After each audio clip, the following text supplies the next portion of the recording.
Nonconformity Company, day 51. When I was younger, I read this book about the brain. I must have been about 19, and I figured, yeah, read books to learn, keep the learning going, but learn how the body and the mind and the brain works would be advantageous. And there was this quiz in there, which there must have been about 30 questions that you went through and just answered. And then at the end, it gave you a score which told you if you were more predominantly left-sided, left brain sided, or more right side, or kind of balanced in the middle. Left is, this is how I remember it. Left for logical, left, L logical, is more the left side of the brain, more analytical, mathematical, statistical, logical side. The right, R for right, rhythmic, rhythm, R for rhythm and right. That's how you remember it, or how I remember it. So that's the more creative, flow, artistic, expressive side of the brain. So the quiz said that I was very predominantly left-sided, more logical, without a doubt at that time. And so what it suggested was, whatever side you were, to then try and balance things out, pick some more creative pursuits in my case. And so it had some examples, and I went down the list, and one of them was cooking. So I was like, well, yeah, I need to eat, so why not focus on being creative in the kitchen so it benefits me for food? And I lived with a few chefs at uni as well, so I was kind of getting into it. So that just made sense to me. I was just like, well, you know, drawing and everything is nice, but yeah, cooking would then obviously benefit me and the people around me. So that's what I chose. The kind of philosophy of this, well, the brain and how it works, we're not really, again, it's one of those things we're not really taught in school, are we? And there's lots of things to come with nonco, with that, with how to learn, how the eyes work with reading. We're taught how to read. We're not taught actually how to read, though. It's yeah, we'll come back to that.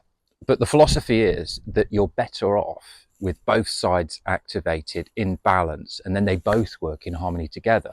A lot of the great scientists, Da Vinci and Einstein, they were very creative, but also very logical as well.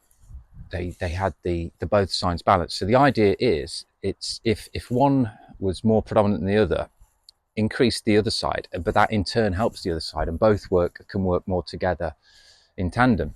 Now, this is a very sweeping statement, generalized kind of, well, generalization, but you might find in life this might resonate with yourself. But a lot of people who are very left side brained and have not got any of the rhythm, the flow, the creativity going on, they might be very analytical, very to the point, and not able to kind of open up or express or go with the flow.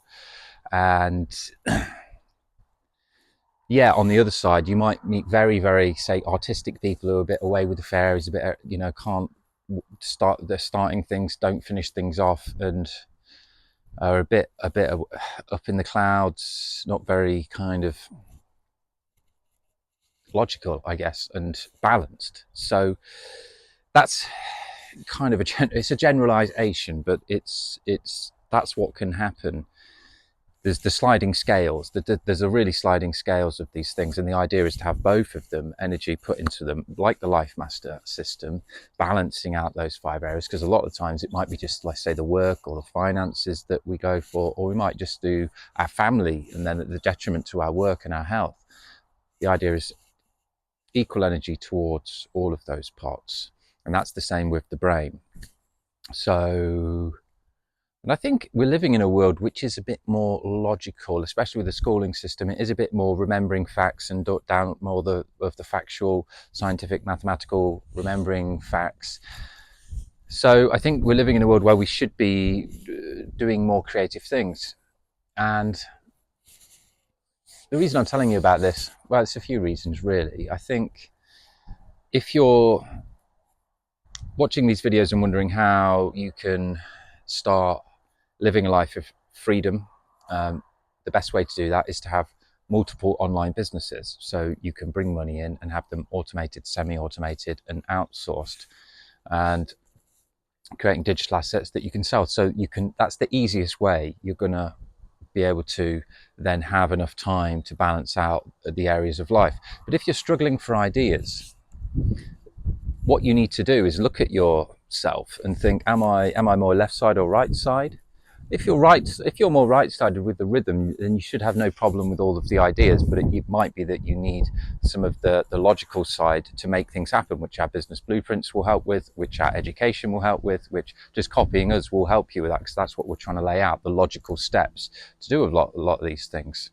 So you get that with a lot of right side predominant, rhythmic side predominant people. They'll have all the ideas, but they won't be able to put things into practice or finish them off, and there's a new idea every week. But if you're more on the left side brain, you might struggle with ideas. So an easy way to then counteract that is this was by James Altucher, a great guy. I've read quite a few of his books, followed his podcasts, and he just said you need to exercise the idea muscle. I've got no problem with ideas and no problem with now putting ideas into place with the logical side, because I've worked on this. I'm aware of this. You need to first of all be aware of it, look at yourself, observe yourself, look at it. This is what this video is about, and hopefully it will allow you to try and have a look at where you're at with this. But yeah, if you're a bit more left side brain, a bit more logical, then a good idea would be to sit down and write 10 ideas a day. And that might be quite easy to do 4 or 5, maybe 6 or 7, but then 8, 9, 10, you just need to sit there and exercise your brain. Start thinking about people around you that you could help. Think about different business ideas with the way the world's going. Think about different groups of people that you can help. And just start making lists and lists and lists of ideas to exercise that right side, that creative idea bringing side. And then that will balance things out, because if you've already got the logical side, you'll know how to implement these things, or you'll at least have the skill, the kind of setup to implement them. You just might need a bit of the know-how, which we're here to help you with. So yeah, and that's what a lot of the nonco stuff's about, really, just a quick education to allow you to get these upgrades. I just think a lot of this stuff, they didn't teach me that stuff in school, how the brain works. Everything's just kind of the same for everybody, but not everybody's the same. So I think I was quite disruptive in school, and I did pretty well, but I just revised the textbooks near the exam of what the facts that they wanted in the exam. A lot of the time, there wasn't much kind of creativity or critical thinking there. It was just here's the revision book, remember that, and then put it in the exam, and then you get a good mark. Okay, we'll do that. Kind of felt like cheating the system, really. But I think we're all built a bit differently. Well, we're all different. Life's very diverse. Humans are very diverse, and I think a lot of disruptive children obviously sometimes get a bad. Well, they don't get a gold star, do they? They get a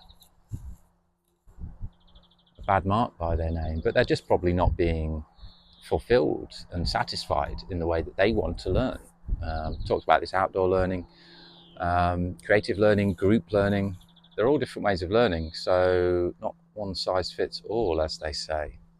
And so this video is really about, just came to me this morning, this book that I read a long time ago, and that it really helped me. It helped me back then, because it was just the quiz was 30 questions. Like, you're more left side, you need to do more right side stuff. Okay, perfect. If you do more right side stuff, both sides, it improves both sides.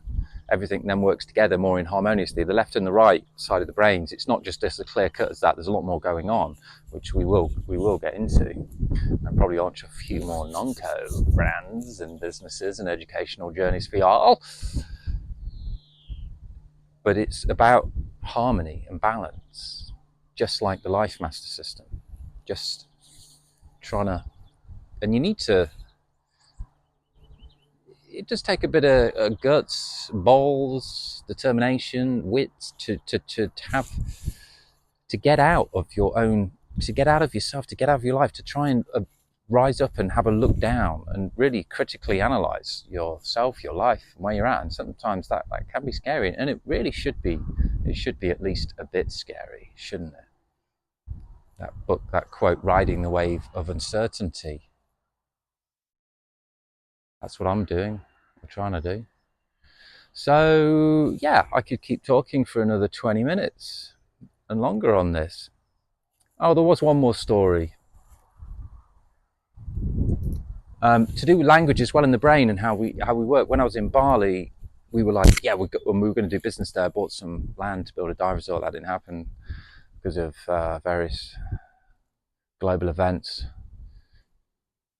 But yeah, we were going to a teacher to learn Bahasa Indonesian, the local language. Well, they have Balinese and they have Indonesian, but we were learning Indonesian with a bit of Bali. And I don't know, it was on like the 10th lesson or 11th lesson, and it was just, we were just learning all of the hospital terms, and it reminded me a bit of school where you're just like, oh, the theme today is the hospital terms, the ambulance, the hospital. And I just thought, this is just, it doesn't feel right to me. There must be a better way. So I was just said to my brother, I said, like, let's have a look. I did some research, found a book called Fluent Forever.